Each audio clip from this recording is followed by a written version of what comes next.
यूं तो हम सभी की जिम्मेदारी है कि हम अपने पर्यावरण को स्वच्छ और निर्मल बनाए रखें, लेकिन प्रायः ऐसा देखा गया है कि हम सबसे कम ध्यान इसी ओर देते हैं। ऐसे में आज इस वीडियो में हम आपको एक ऐसे शख्स की कहानी बताएंगे जिसे हीरो ऑफ एनवायरनमेंट कहा जाता है।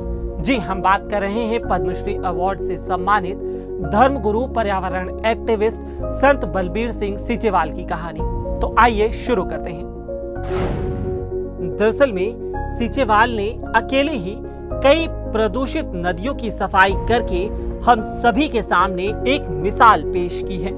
किस्सा कुछ साल पहले का है, जब पंजाब के होशियारपुर में बनी काली बेई नदी एक समय में बहुत प्रदूषित थी। उसमें नहाना तो छोड़िए, लोग उसके पास से निकलना भी पसंद नहीं करते थे क्योंकि वह बहुत गंदी हो चुकी थी। धीरे धीरे नदी के आसपास बसे गांवों के लोग उसमें अपने घर का कचरा डालने लगे। एक दिन जब धर्मगुरु संत बलबीर सिंह सीचेवाल ने ये देखा तो उनसे रहा नहीं गया और उन्होंने अकेले ही इस नदी को साफ करने का जिम्मा उठा लिया। और अपने संत को ऐसा करते देख उनके समर्थक और सहयोगी सेवक भी उनके इस काम में जुट गए, जिसके बाद संत ने अपने समर्थक और सहयोगी सेवकों के साथ मिलकर सबसे पहले तो इस नदी के किनारों का निर्माण किया और फिर नदी के किनारे पर सड़कें बनवाईं। लोगों के बीच जन जागृति अभियान भी चलाया। इसके तहत लोगों से अपना कचरा कहीं और डालने को भी कहा गया। नदी में मिलने वाले गंदे नालों का रुख मोड़ा गया और नदी के किनारे बसे लोगों को इसकी पवित्रता के महत्व को भी समझाया गया। उसके बाद जो नतीजा निकला वह आश्चर्यचकित करने वाला था।